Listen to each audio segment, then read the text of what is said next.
Pues, lo que ya comentamos ahorita. Yo creo que mi video no corrió. Perfecto, bueno, esto no lo repetimos. ¿Okay? Esto es parte del mecanismo de acción del VEGF, no del medicamento. ¿Okay? A ver si viene aquí. Aquí viene como, es un ejemplo de cómo se une la molécula, lo que estamos contando ahorita. Cómo hay una fracción cristalizable, cómo está la proteína quimérica, las áreas de receptor, y cómo este que es el VEGF es atrapado entre los dos brazos de la molécula y produce una inhibición mayor que cuando solamente se toma por uno de los lados. Perfecto, esto es lo que estábamos comentando. Vamos a verlo en un esquema para entenderlo mejor. Cómo hay una unión de un VEGF contra un aflibercept. ¿Qué pasa cuando tenemos, por ejemplo, Avastin? Lo que comentábamos ahorita, ¿ok? Se fijan cómo la molécula de Avastin, por ejemplo, une al VEGF en uno de sus brazos, pero otra parte del VEGF queda libre y se une a otro brazo de otro Avastin, y cómo va haciendo estas cadenas que tienen similitud como con las muñequitas esas que se hacen en papel y luego se estiran y quedan todas agarradas de la mano. Bueno, estas moléculas tienen varios inconvenientes. Lo primero es que bajan un poco la afinidad del medicamento.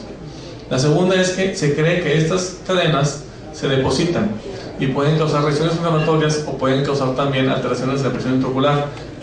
Si se forman muchas cadenas pueden ocluir el trabéculo. ¿Okay? Entonces, una de las teorías de por qué los antiangénicos pueden aumentar la presión intraocular es por bloqueo de la malla trabecular por la formación de cadenas. Aquí una vez más lo mismo, como aflibercept agarra los dos brazos, como Avastin que le queda una parte libre de cada lado.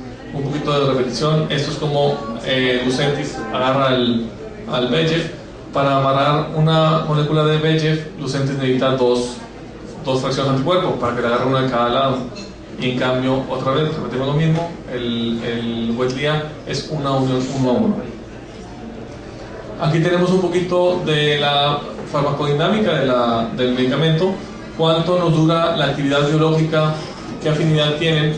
Vemos cómo la afinidad del VEGF-TRAP es mucho mayor que la de los otros dos medicamentos. El tiempo medio de actividad in vitro, vemos cómo es un poquito mayor para el ranibizumab porque se aclara de manera menos rápida. ¿Okay? Como el ranibizumab tiene la duración menor, pero la afinidad compensa mucho por el tiempo de duración. Aquí, bueno, otras comparaciones.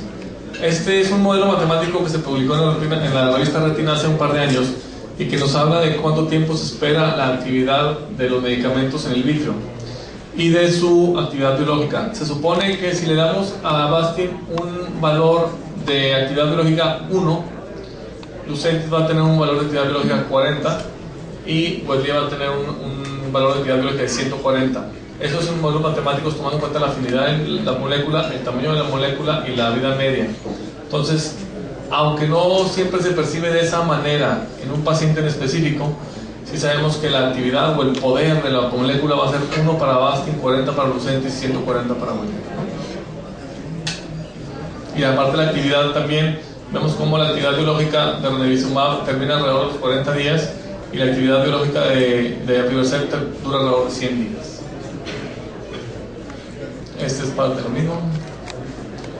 Bien. Perfecto.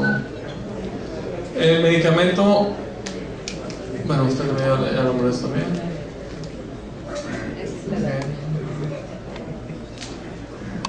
Esto es para todos los estoy leyendo, son para todos los antiangénicos en general, ¿no? Los estudios que se realizaron para probar este medicamento fueron varios. La fase 3, la fase final, fueron dos estudios que se llamaban VIEW1 y VIEW2, que eran estudios paralelos con la misma metodología, solamente que la FDA desde un tiempo para acá pide a veces que sean dos estudios separados para verificar la actividad de una molécula o la seguridad de un momento dado. El VIEW1 se llevó a cabo en Estados Unidos y el VIEW2 se llevó en Europa y en otros países del mundo. Aquí en Monterrey hubo sede también de VIEW, estuvo el Hospital Universitario y estuvo el doctor Javier del Valle, también tuvo un centro y se incluyeron pacientes en nuestros estudios. Déjenme ver si viene el diseño. Aquí está. Vamos a hablar de VIEW1 y VIEW2. Vemos VIEW1 cómo fue Estados Unidos, VIEW2 fue todo lo demás. En Monterrey hubo en México, en México, en Monterrey, en DF, Guadalajara y en Chihuahua. La doctora Adriana estuvo en Chihuahua, en Guadalajara estuvo el doctor Ocho Santos y en DF hubo 2 otros centros. El diseño del estudio no voy a ahondar mucho, pero sí es importante nada más conocer qué se probó en este estudio, ¿no? En este estudio había varios grupos de medicamento Wetlía. Había una dosis de 2 miligramos que se inyectaba cada semana.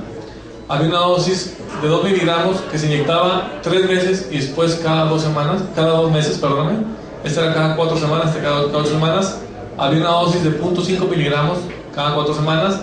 Y esto se comparó contra un grupo de Lucentis, en la dosis habitual, en inyección mensual. Entonces, al final de cuentas, fue un grupo de Lucentis mensual, 2 grupos de Aflibercept en diferentes cantidades o dosis mensuales y un grupo de Aflibercept con dosis bimestrales. ¿Okay? Los objetivos primarios, como en otros estudios, fue evaluar la pérdida de más de 15 letras, evaluar la ganancia, evaluar cuántos pacientes tenían más de 20-40, tuvieron múltiples objetivos. Aquí tenemos el esquema de tratamientos a la semana 52. Los primeros 3 grupos aquí se inyectaban mensualmente y este grupo fueron 3 iniciales y después cada 2 meses. Las características demográficas estaban balanceadas, las características de la enfermedad también estaban balanceadas. Esos son cuántos pacientes completaron, también estuvo balanceado. Aquí está el número de inyecciones, que es la principal diferencia que nos puede dar este medicamento conforme a otros, es que tiene una duración aparentemente más larga. En este estudio, todos estos pacientes se inyectaron una vez por mes. Pacientes, como vimos antes, fueron 3 inyecciones y después cada 2 meses. Por eso la cantidad de inyecciones a un año fue menor. En los resultados, si se fijan, todos los grupos fueron similares. ¿Okay? Los pacientes tratados con Lucentis, el 94% no perdió más de 15 letras, que son 3 líneas. En los pacientes de la dosis de 2 miligramos cada mes fue el 95%, el de 0.5 miligramos cada mes fue el 96% y el de cada 2 meses fue el 95%. Entonces, todos salieron igual. ¿Cuál es la ventaja de este grupo? ¿Cuál es la ventaja del medicamento? La ventaja es que es un medicamento que se inyectó con una frecuencia menor, ¿sí? Logró el mismo beneficio en la bolsa visual, pero se inyectó en menos ocasiones. Se hizo un estudio de inferioridad también, en el que fueron equivalentes. ¿Okay? Aquí están los resultados integrados del estudio. Vemos como la ganancia de todos fue entre 8 y 9 letras de la tabla de TDRS, que son 2 líneas. Estamos hablando que si un paciente ve de inicio 20-80, están viendo 20-50. ¿Okay? Es una enfermedad progresiva, una enfermedad difícil. Hay pacientes que ganaron mucha visión, hay pacientes que perdieron, hay pacientes que se mantuvieron. Aquí tenemos cuántos ganaron más de 15 letras. 15 letras se considera una ganancia significativa. Y vemos cómo en todos los grupos estuvo balanceado. Una tercera parte de los pacientes ganó más de 15 letras. ¿Qué quiere decir eso? Que se llevaba 20 viendo 20-80, terminó viendo 20-40 o más. En los estudios, el resultado en el OCT de qué tanto edema hay o qué tanto líquido subcutáneo fueron muy similares para todos los grupos, excepto que el grupo que era cada 2 meses sí tuvo algunos sub y bajas. Al momento de inyectar cada mes, aunque la visión sí se mantuvo, el OCT empezaba a aumentar un poquito y viene la siguiente dosis. Por eso vemos aquí que hay unos sub y bajas en la amarilla, ¿no? Pero al final de cuentas, esos sub y bajas no se tradujeron en una pérdida visual. ¿Qué medicamento secó más la mácula? Fueron similares, pero también Wetlía tuvo un mejor perfil en el cuántos pacientes terminaron con la mácula sin líquido al final del estudio. Otros tenían algunos quistes adentro de la retina o líquido subretiniano. El medicamento que más secó fue Wetlía. ¿Okay? Aquí, esto es el segundo año. ¿Cómo resultaba el segundo año? El segundo año se les permitió un esquema más libre, un esquema PRN o podía ser proactivo. Era proactivo, ¿qué quiere decir eso? Que si un paciente llevaba 3 meses bien, se inyectaba. Independientemente si tenía líquido o no tenía líquido, la acción estaba igual o no. Si el paciente estaba bien, se inyectaba por lo menos cada 3 meses. Si el paciente tenía alguno de estos criterios, se inyectaba antes. ¿Okay? Entonces, si el paciente llegaba con más líquido, un nuevo líquido o persistía con líquido, se inyectaba. Si le aumentaba el OCT por 100 micras, se inyectaba.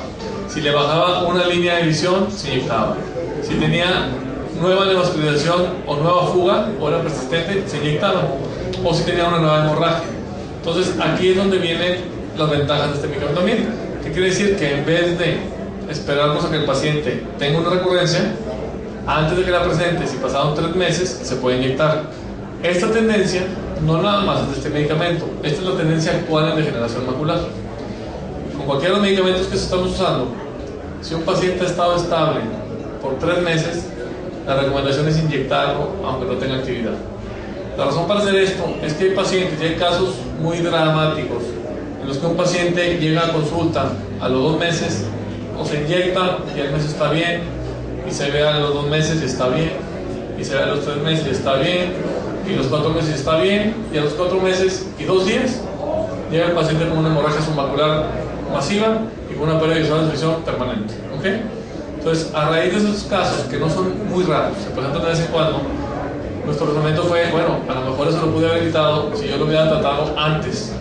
Me abrió con una recurrencia agresiva, es cierto, que no es lo común, pero a lo mejor esos pacientes, si los inyectaran de manera proactiva, antes de que tuvieran una recurrencia, lo hubiéramos impedido. De tal manera que para cualquiera de los medicamentos que estamos usando, la tendencia actual en el protocolo que sea de PRN topado o de triptan extend o un proactivo fijo, paciente que lleva 3 meses bien, lo mejor es inyectarlo y mantenerlo vivo. ¿Okay?